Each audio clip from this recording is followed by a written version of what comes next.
ये गद्दी से कैसे उतरेगा। इस समय कहीं मुझे इंडिया में इतनी टॉप लेवल का, इतना इंटेलेक्चुअल, इतना पावरफुल पॉलिटिशियन नहीं दिख रहा है, समझ गए। ये तो तानाशाह बनेगा। फिर मैंने कहा इसका सत्यानाश कैसे हो, एक न एक दिन तो होना है। मैंने भगवान ही करेंगे, हम तो करेंगे नहीं, हम तो करेंगे नहीं, लेकिन भगवान के पास वो कौन सी कमी है मोदी की जो आपको सत्यानाश करेगी जी। नीचे आ लो, पता चला मुझको ये दम भी है।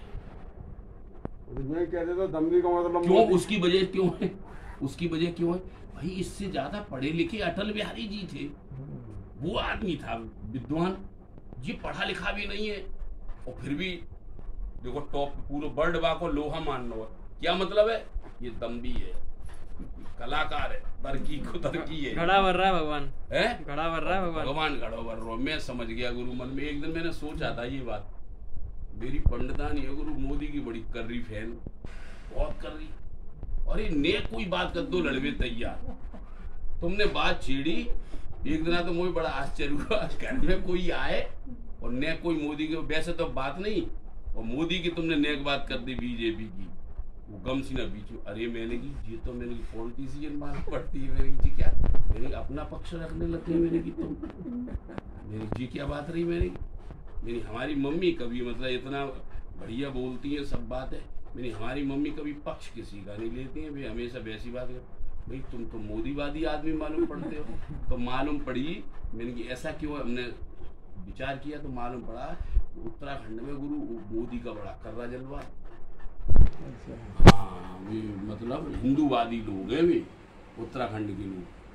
तो बड़ी इसका मतलब ये है वे दम्भी हैं और व्यर्थ में नष्ट हो जाते हैं। कोई क्रिया करने में संलग्न है, सुनो, कोई क्रिया करने में संलग्न है। क्रिया माने कोई अपने आप को कह रहा है।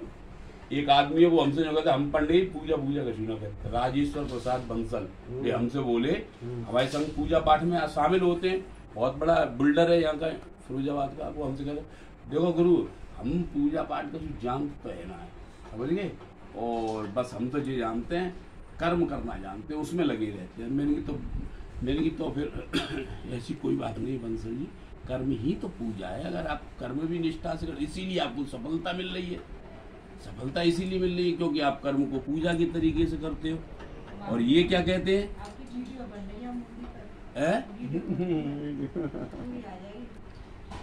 इसमें, अरे नहीं, अच्छा अरे तो सब यूट्यूब पर डालेंगे तो तेरा नाम नहीं होगा यार, कहीं घबरा। अरे यूट्यूब पे मत डालना, ऐसा कुछ नहीं, ये तो हम अपने घर में बैठ रहे हैं, उसमें क्या है।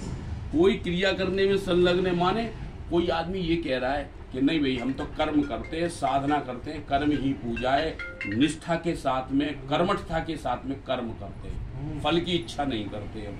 तो ये क्या हो गया, ये क्रिया में संलग्न व्यक्ति की बात होगी। कोई व्रत करने में लगा हुआ है, कोई जो कह रहा व्रत करो तो हमें सरलता मिलेगी, फल मिल जाएगा, ऐसे अज्ञानी जन छलियों की तरह विचार करते हैं। जो व्यक्ति नाम मात्र के कर्मकांड में लगे रहते हैं, पंडितों की सुनो कर दिया भगवान जी ने खेल।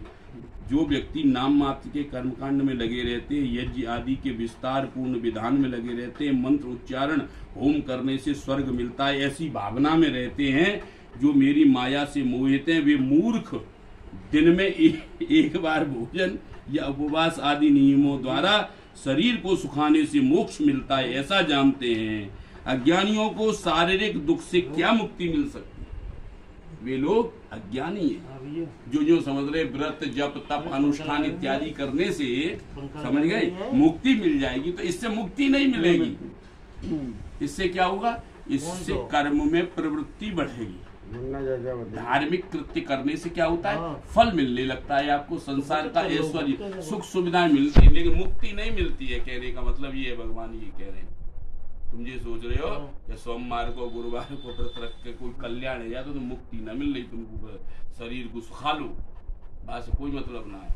हाँ ये है, उससे तुम्हारी जो इष्ट है, जिस किसी का भी व्रत वगैरह रहे हो तो तुम्हारा कामना पूर्ण कर सकते हैं, बस ये है।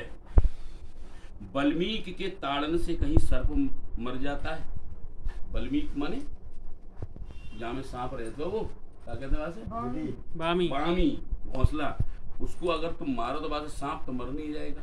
सांप तो सांप को मारने से मरेगा, तुम तीर में तुक्का लगा रहे हो।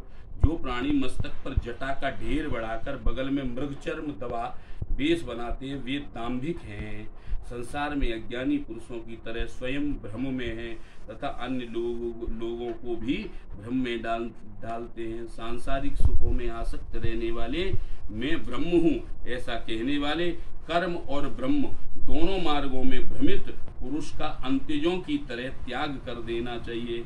जिस प्राणी के लिए ग्रह और वन एक सा है, जो संसार में लज्जाहीन है, दिगंबर हो, वन में गर्दभों के सदृश भ्रमण करते हैं, वे क्या कभी विरक्त हो सकते हैं? बताओ।